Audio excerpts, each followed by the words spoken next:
So hello and welcome. In this tutorial I will show you how you can create Lissajous curve, as you can see on this animation graph.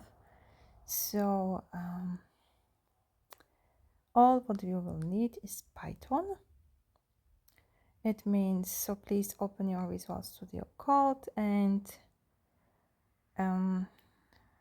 you must import some libraries.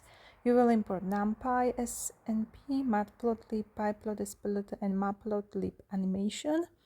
And from this we will import func animation.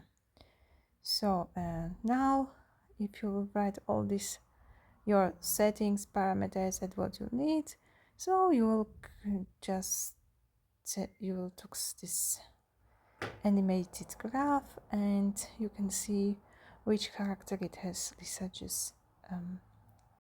So thanks for watching and see you next time. Bye.